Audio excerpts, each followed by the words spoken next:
الشيطان الرجيم. بسم الله الرحمن الرحيم. الحمد لله رب العالمين الرحمن الرحيم مالك يوم الدين.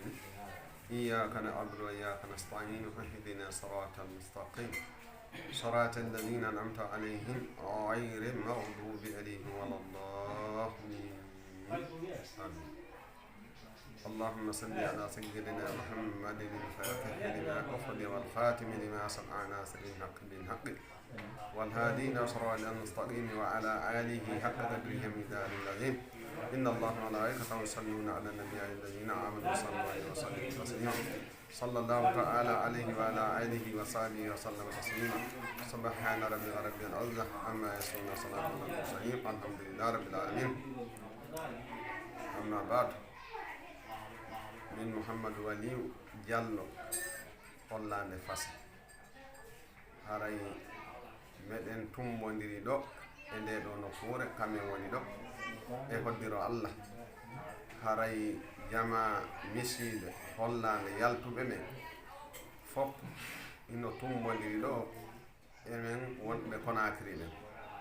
yon noon e hoddiro Allah e newede Allah e yurmede Allah min jonnidiri juuɗe wonɓe ka leyɗe e wonɓe ga e wonɓe ka hulawa ko meɗen haldi fotti e hoddiro Allah juulirde amen nden nde yani nde faalama yande nde yani kadi haray meɗen faala jok darugol no men darnira juulirde ɓay nden ɗon yani.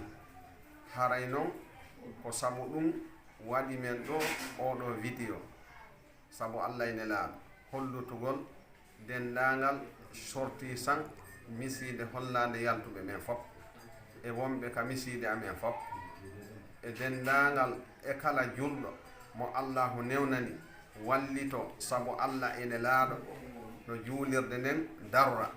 ay meɗen andi haray dendagal julɓe men koye hoore ɗum ɗon woni, koye hoore ɗum ɗon kadi woni ko wuuri, ko ɗum ɗon kadi woni yo Allah waɗon e ɗum kadi daranade l'islamu no ɓantora darade mana no ka golle islamu gollete e sabilillah. yon noon haray meɗen tori e kala julɓe yiwɗo oɗo vidéo e nandu makuji ko maketeɗo kon fof e sorti san ko makata ɗo kon meɗen tori sabu Allah ene laaɗo wallitagol no ɗum ɗon kipire no men darnina nden juulirde noon. haray kala mo ɓe ko Allahu arsiki ɗum ɗuɗata fanɗata ka Allah haray hino mawni ha haray Allah dalika qur'ana mum bada a'udhu billahi minash shaitanir rajim bismillahir rahmanir rahim. bema Allah dali innama ya'muru masajidallahi man amana billahi wal yawmil akhir. haray ko wurnitata juulirde Allah haray ko ɓen gonɗinɓe Allah mana Allah e mana ñallorma dargal. yon noon haray minen tori julɓe ɓen e kala mana nokkel ɗin fop wallidora sabu Allah ene laaɗo wallito julɓe kipuɓe no diina kan dorrano wana fiinde juulirde meɗen tori ɗum sabu Allah ene laaɗo kala mo ɓe nanu ɗum ɗo kala ka ɗum hewti wallito men sabu Allah ene laaɗo. haray meɗen yakitori julɓe ɓen e balle maɓɓe e feereji maɓɓe e moƴƴereji maɓɓe. nela sallallahu alaihi wasallam maaki e hadise wondema wa man bana baytan wa man bana masjidan bana Allahu baytan fil janna. kala mahuɗo juulirde Allah mahanaymo galle mana ka nder aljanna. na noon mahugol juulirde nden fof woni wondema haray o mahante mana galle ka aljanna. siko birkire waɗi ka juulirde haray mo jogii galle. siko mana tanko ndiyam waddi haray mo jogii juulirde. siko lekkumo addi haray mo jogii juulirde. siko hayre, siko koccure, siko mana jaarede e kala ko Allahu newnanimo, siko konngol moƴƴol fiino juulirde mbantora haray ɗum ɗon Allah mahnaymo mana galle ka aljanna. Allah kono jogii ko lannata lellata. haray meɗen tori ɗum julɓe ɓen sabu Allah wakkilagol wallito Allah ene laaɗo muɗum sabu ko Allah wona e rewede mum nelaaɗo Allah wona e juulede e muɗum. haray meɗen tori ɗum jamawu meɗen yakitori ɗum jamawu sabu Allah ene laaɗo. haray ko ɗum woni sababe oɗo vidéo. haray ɓay haray ko mene minɓe waɗi yo fuɗɗano men maaku on joni haray musidɓe amen ɓen ga fof bo ɓe makay ɗo ɓeydita e hoore komi fuɗɗi ɗo kon haray ko ɗum no komin salmina mawɓe amen ka misiyide hollande fasa ka misiyide hollande meɗen salmina ɓe haray meɗen jokki komin haldi kon haray kamɓe kadi koyo ɓeydu du'a o ɓe ɓeydana julɓe ɓen fof hino dari hino wakkili hino wakkilade kadi ɓe ɓeydana sorti sango ɓeydana julɓe ɓen e kala noon ɓen ɗum ɗo fof haray ko ɗum ɗo fof juuɗe e moɗon onon musidɓe amen ɓen fof kala ka wonirɗon haray meɗen fonti juuɗe mo heɓuɗo saku hum siman walla mana paani um koccu walla heɓuɗo paani um jaare walla kala no o tigi heɓiri haray meɗen tori ballal e fiima muɗum haray noon e ɗum ɗo fof meɗen andi haray koko hattan ɗon koko wawuɗon kadi meɗen tori on ballal e fi muɗum yo Allah newno haray meɗen faala yo wallitor men wano ni kono mi yewtiri ɗo ni ko ɗum ɗo tummi hiɗuno ɓeydude nane mawɓe yewti ko yewtete kon e ɓe maaki ko makete kon mi artum ɓeydutugol e andingol haray na kamɓe tun ƴetti o programme ɗo ɗum ɗo ko dental yaajungal woni ko hawti o nde yewtere ɗo kono noon nde wonno wona fof wawata yewtudude haray ko ma ɓe hikkina woɓɓe go yeeso ɓe yewta ko ɗum waɗi si tawi woni mi ari ɗo e ɓeydutugol seeɗa mana ko mawɓe ɓe maaki kon andingol jama on wona kamɓe tun ƴetti ɗum e feere maɓɓe haray ko hoɗon kon fof woni ko faala ɗum ko sous préfecture on fof faala ɗum ko district on fof faala ɗum ko préfecture on fof faala ɗum meɗen tori ballal haray kala mo Allah newnani waɗi ɗo e nde juulirde ɗo ko foti e fandude o yo Allah yoɓumo ko moƴƴi faalaɗo kadi e tawi newaki fo e muɗum men fela o tigi yo Allah yoɓumo ko moƴƴi kadi kala mo fewtanali e muɗum haray yo Allah eltu ɓernde nden kadi fewtoya ñande go meɗen andi o wawa darade haray ko ɗum ɗon tum woni o komi hittuno ɓeydutude ɗo allahumma salli ala sayyidina Muhammad wa ala alihi wa sahbihi wa sallim. C'est Diallo Mamadou Sene,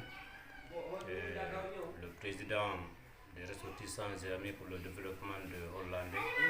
Hollande, c'est l'un des villages de district de Leballa. Et Leballa, c'est l'un des districts de la sous-préfecture de Tarioui. Et Tarioui, c'est l'une des sous-préfectures de Télémélé. Et Télémélé, c'est l'une des préfectures de la région administrative de Kindia. Et Kindia, comme vous le savez, c'est l'une des régions administratives de la République de Guinée. Et nous sommes là et réunis en général, les fils et filles de ce village résidant à Conakry et ailleurs, dans les 5 continents du monde entier. Donc, nous avons donné comme objectif de la reconstitution de notre mosquée. Et cette mosquée a été construite aux environs de 1900. Et à nos jours maintenant, elle s'est dégradée. Donc nous sommes là depuis maintenant 2015. On est en train de se donner les mains. Comme vous le constatez, pour la reconstruction d'une mosquée, ça c'est pas pour une maison, c'est pas une cuisine. Donc ça ne sera pas facile et avec la mobilisation de tout le monde. Et comme vous le constatez aussi, les moyens manquent aujourd'hui. Et depuis lors, nous sommes en train de se donner des idées. On n'a pas encore atteint même les 50% du budget global pour la reconstitution de cette mosquée. Et nous lançons un appel solennel à toutes les personnes de bonne volonté, à toutes les institutions, que ce soit nationales ou internationales, évoluant aussi dans ce domaine, qui aussi valorise le développement islamique. Nous lançons cet appel, évidemment, à toutes ces personnes de nous venir en aide, parce que cette mosquée, il y a beaucoup qui la fréquentent. Supposons à chaque année, nous avons une tournée que nous appelons ici le Djihara. Donc il y a beaucoup des Almoravides qui quittent de Fria à Labé et autres, qui vont passer pour la mobilisation, pour la sensibilisation du domaine islamique. Et chaque année, nous recevons plus de 500 personnes et quelques. Et cette mosquée ne peut pas contenir, ne peut pas recevoir toutes ces 500 personnes et quelques, parce qu'il y a des risques dedans. Donc actuellement, et comme l'année passée, nous n'avons pas pu faire cette tournée, nous n'avons pas pu accueillir toutes ces personnes. C'est parce que nous ne pouvons pas les faire entrer dans la mosquée pour ne pas risquer les pertes de vie en fait. Donc nous lançons un appel solennel vraiment à toutes ces personnes de bonne volonté de venir en aide par rapport à ça. Wassalam.